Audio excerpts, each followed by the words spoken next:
Hey guys, आशा करता हूँ आप सब घर पे हो, सेफ हो, स्वस्थ हो और आप अपना इंटरनेशनल ट्रैवल या डोमेस्टिक ट्रैवल के लिए बहुत ही ज़्यादा उत्सुक है। क्योंकि मुझे इन पिछले 10 दिनों में जब से मेरा पुराना व्लॉग आया है उसके बाद से मुझे बहुत सारे ढेर सारी इंक्वायरीज और क्वेरीज आ रही है, कमेंट भी आया है काफ़ी सारा और मैंने सारे का एक एक का रिप्लाई करने का कोशिश किया है। अगर कुछ क्वेरीज मुझसे छूट गया हो तो प्लीज़ आप दोबारा से मुझे व्हाट्सएप पे आप पोस्ट कर सकते हैं अपने क्वेरीज को। और सबसे पहले मैं आपको बहुत ज़्यादा थैंक यू करना चाहूँगा, शुक्रिया करना चाहूँगा कि आपने मेरे व्लॉग को इतना पसंद किया, इतना प्यार दिया और आपने हमारा साथ बनाए रखा।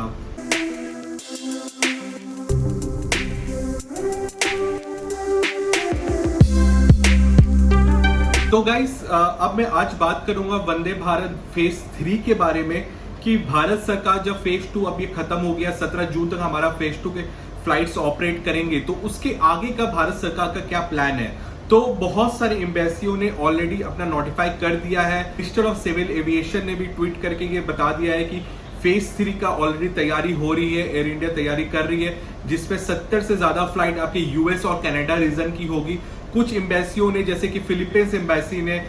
यूए की एम्बेसी ने अपने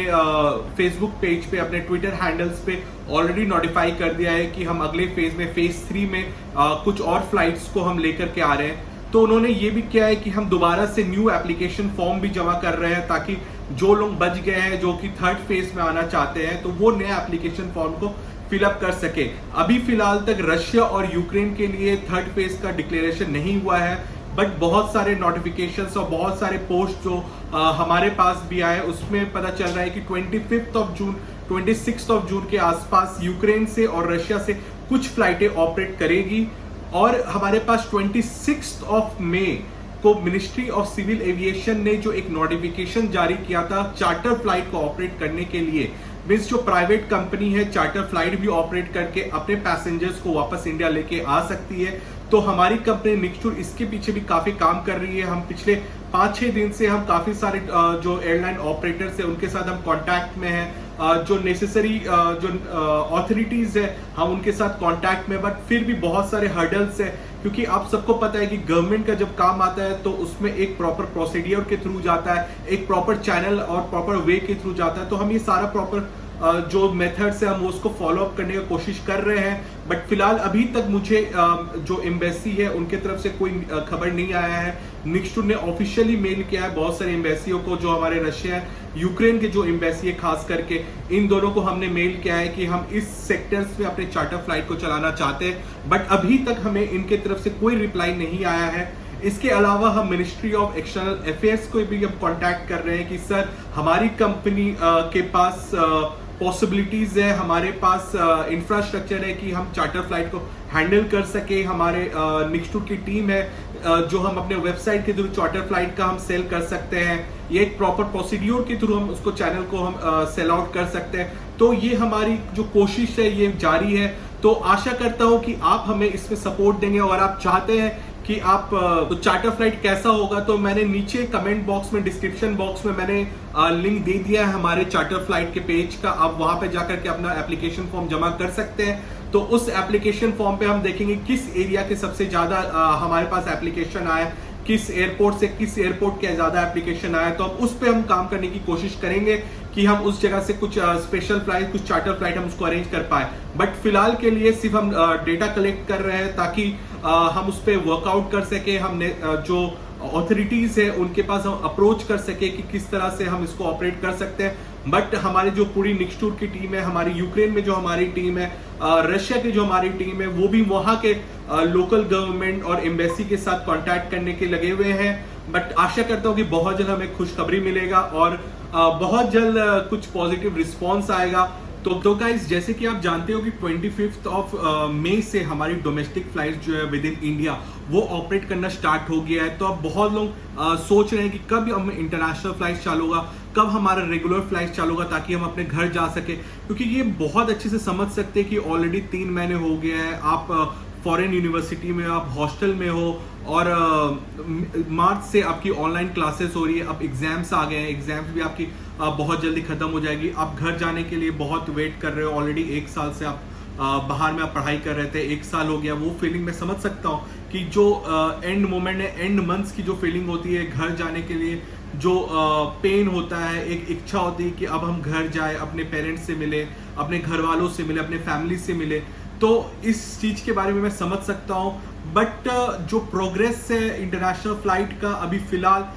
30th ऑफ जून तक तो जितनी इंटरनेशनल फ्लाइट्स है वो सारी रद्द हो गई है, वो सारी कैंसिल हो गई है। तो अगर आपका 30th ऑफ जून तक की कोई एयर टिकट बनी हुई है तो आप हमें कांटेक्ट कर सकते हैं हमारे दिए गए व्हाट्सएप नंबर पे, या चैट ऑप्शन के थ्रू आप कांटेक्ट कर सकते हैं जानने के लिए कि आपकी फ्लाइट किस तरह से आप रीशेड्यूल कर सकते हैं या रिफंड ला सकते हैं। तो रीशेड्यूल एंड रिफंड के बारे में मैंने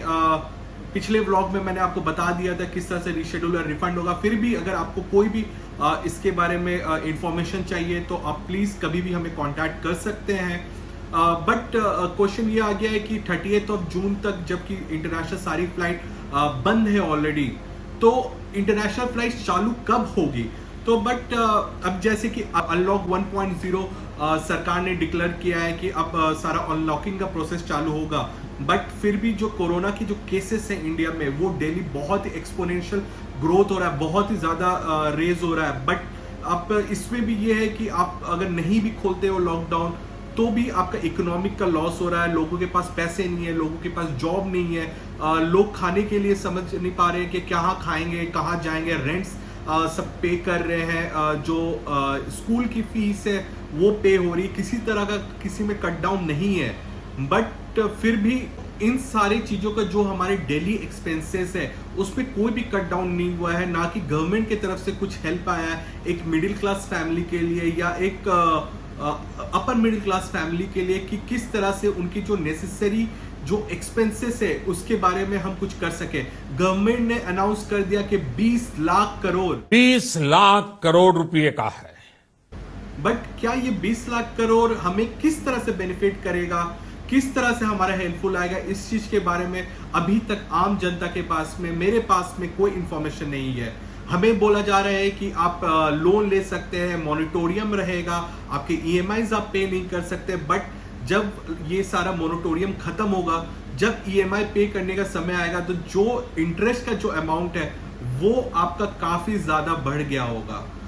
तो इस सिचुएशन में गवर्नमेंट ने अनलॉक लॉकडाउन जो है वो बंद करके धीरे धीरे सारे चीजों को खोलना स्टार्ट कर दिया है। बट आपको इस बात को जरूर समझना, अगर आपका बाहर जाना जरूरी नहीं है तो प्लीज प्लीज प्लीज घर से बाहर ना निकले।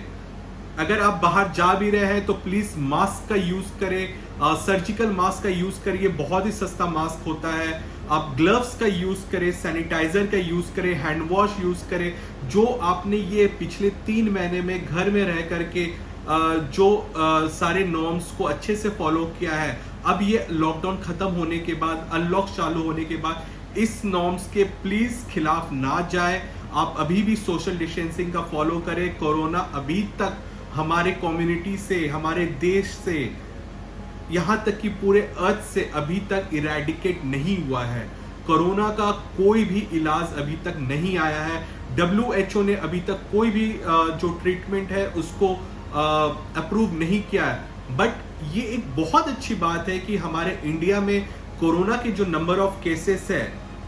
वो एक स्लो स्टेज से बढ़ रही है। रोज का 7,000, 7,500, 8,000 के पिछले 4-5 दिनों से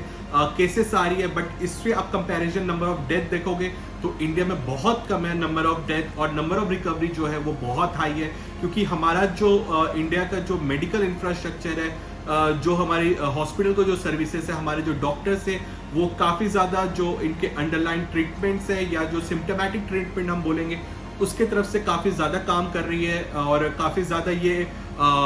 असर भी किया है, काफी लोग स्वस्थ भी हो गए। बट इसका मतलब ये नहीं है कि आप घर से बाहर निकलना चालू कर दे, आप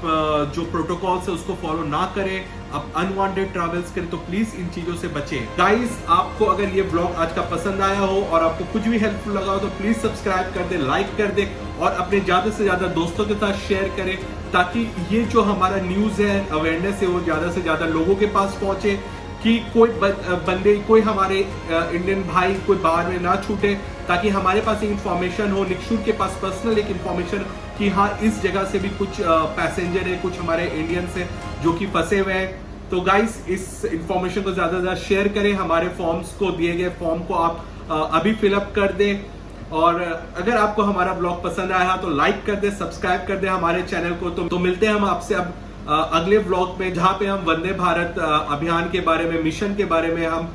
दोबारा बात करेंगे, आपको बताएंगे इसमें क्या प्रोग्रेस हुआ है और किस तरह से आप अपनी बुकिंग कर सकते हैं। थैंक यू गाइस, घर पे रहे, सेफ रहे, स्वस्थ रहे।